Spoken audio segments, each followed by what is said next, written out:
થયું? કઈ કઈ ખબર પડી કે ક્રિશ ક્યાં છે? હે ભગવાન, ક્રિશને શું થયું હશે?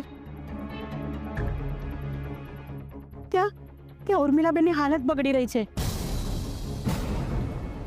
અને અહીંયા ક્રિશના કોઈ સમાચાર નથી. સાંભળો, આપણે કંઈક કરવું જોઈએ. શું કરવું જોઈએ એ મને સમજાતું જ નથી. તમે પોલીસ સ્ટેશન ગયા હતા ને? પોલીસે શું કહ્યું? પોલીસમાં કમ્પ્લેન કરી છે પણ અરે કમ્પ્લેન કરવાથી શું થશે? તમારે પોલીસને ત્યાં લઈ જવા જોઈએ ને.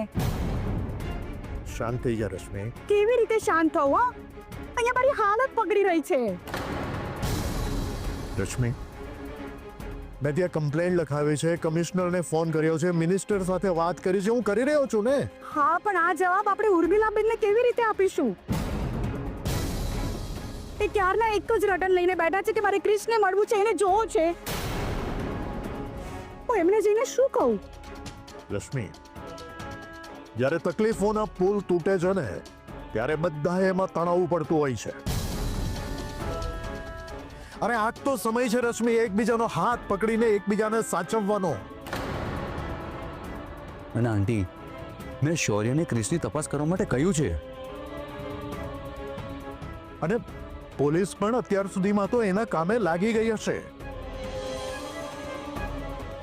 હે ભગવાન, પ્લીઝ ક્રિશ ગમે ત્યાં હોય, પ્લીઝ એને એ ઘરે પાછો મોકલી દો. ભગવાન, પાછો મોકલી દો.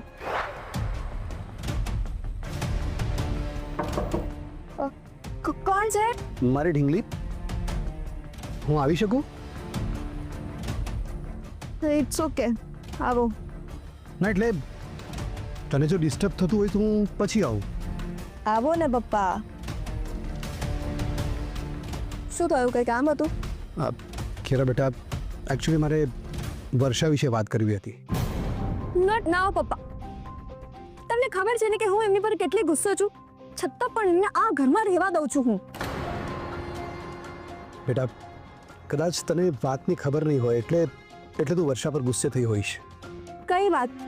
બેટા, વાત એમ છે કે ક્રિશનો એક્સિડન્ટ થયો છે. વોટ? ક્યારે? અને તમને આ વાત કોણે કીધી? ખબર નહીં, પણ વર્ષા મને હમણાં જ વાત કરી. બેટા પપ્પા, એ બધું અત્યારે ઇમ્પોર્ટન્ટ નથી.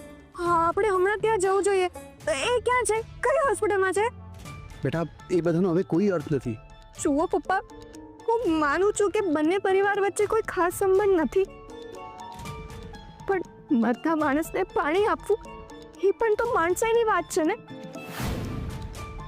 અને આમ પણ અત્યારે એ લોકો પાસે ટ્રીટમેન્ટના પણ પૈસા નહીં હોય, તો આપણે થોડી પૈસાની મદદ એ લોકોને કરવી જ પડશે.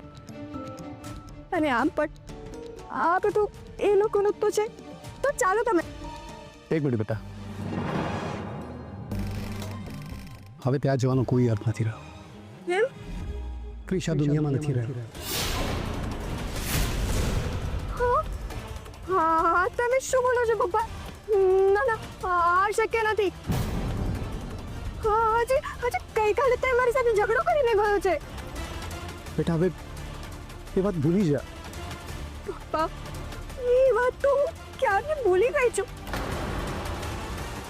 તમને ખબર છે ને, ક્રિશ સાથે ગમે તેટલો ઝઘડો કરું, પણ હું એને ક્યારેય નફરત નથી કરી શકતી. આજની તારીખમાં પણ હું એને એટલો જ પ્રેમ કરું છું. ના ના, આ શક્ય નથી. મારા ક્રિશને કંઈ નહીં થયું હોય. ના ના, મારો ભગવાન મારી સાથે આવું ના કરી શકે. મારો ક્રિશ મારાથી દૂર ના થઈ શકે. રડીશ ને બેટા, શાંત થઈ જા. જે થવાનું હતું એ થઈ ગયું. ના પપ્પા, પપ્પા, મને ખબર છે કે તમે મારી સાથે ખોટું બોલો છો. પ્લીઝ પ્લીઝ, આવો મજાક ના કરશો તમે મારી સાથે, પ્લીઝ. પપ્પા, બેટા, હું મજાક નથી કરતો. હું સમજી શકું છું કે આ વાતને માનવી તારા માટે એટલી સહેલી નથી, પણ કારણે જે ગમ્યું એ થયું. બેટા, હવે આપણે બધાએ મળીને ભગવાનને પ્રાર્થના કરવી જોઈએ. કે કૃષ્ણ આત્માને શાંતિ મળે.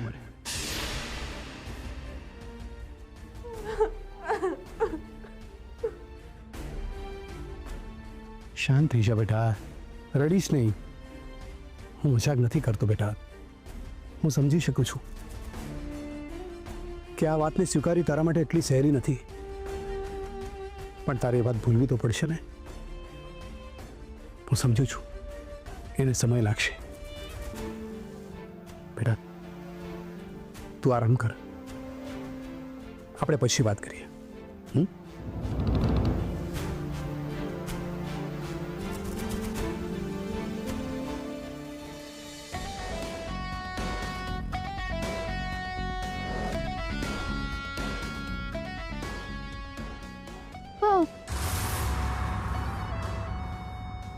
ગોડ, મારી આઈલાઇનર બગડી ગઈ હશે. શ્રી ક્રિશ, તારા માટે મારે કેટલા નાટકો કરવા પડે છે. અરે આ પપ્પા પણ સો ઇમોશનલ ફૂલ. બે ખોટા આંસુ ટપકાવ્યા કે મેં તો આશ્વાસનનો વરસાદ પાડવાનો શરૂ કરી દીધો. હવે પાર્ટીના ટાઈમે કોણ પ્રાર્થના કરે? સો ઓલ્ડ ફેશન્ડ. અત્યારે તો ફક્ત કૃષ્ણ ફોટો દિવાલ પર લગાવ્યો છે, પણ હવે એનો સુસરો એટલે કે આરપીનો ફોટો પણ એની બાજુમાં લગાવડાવી દઈશ. પછી બંને જણ દિવાલ પર બેઠા બેઠા એમની રાધાની રાહ જોયા કરજો.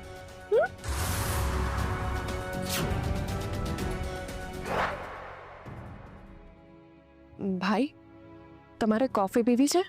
ના મિતા, કઈ ઈચ્છા નથી. હર્ષભાઈ, તમારા માટે કોફી બનાવી લાવો? ના ભાઈ,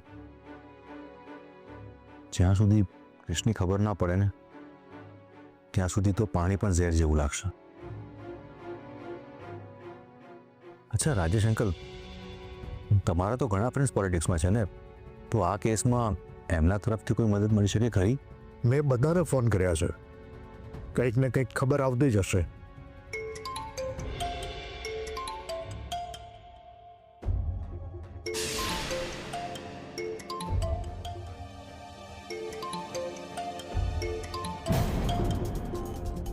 ઇન્સ્પેક્ટરનો ફોન છે.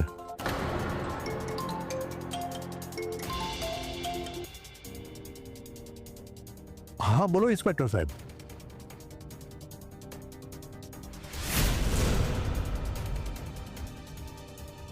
વોટ?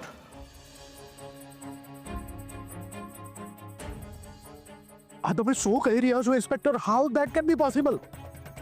તમે મને કઈ પ્રૂફ મોકલી શકો છો? ઠીક છે, ઠીક છે.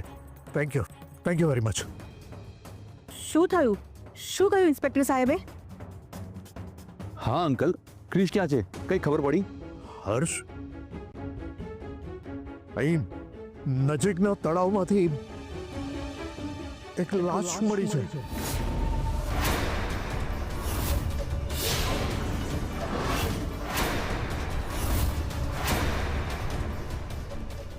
એની પાસે આઈડેન્ટિટી કાર્ડ મળ્યો છે અને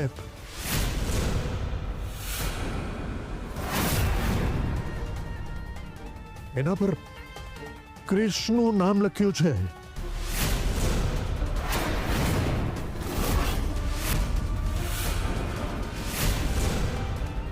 ના ના ના ના, એવું ના હોઈ શકે. એ ક્રિશ હોય જ નહીં શકે. આખા તળાવમાં કેમિકલ વાળું પાણી હોવાને કારણે લાશ આખી બગડી ગઈ છે. એટલે એને ચહેરા પરથી ઓળખી શકાય એમ નથી. ઇન્સ્પેક્ટર મને હમણાં ફોટો મોકલે છે. હે ભગવાન, ક્રિશ સાથે આ શું થઈ ગયું?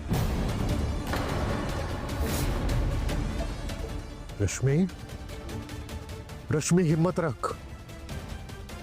મને ખાતરી છે ક્રિશ નહીં જ હોય.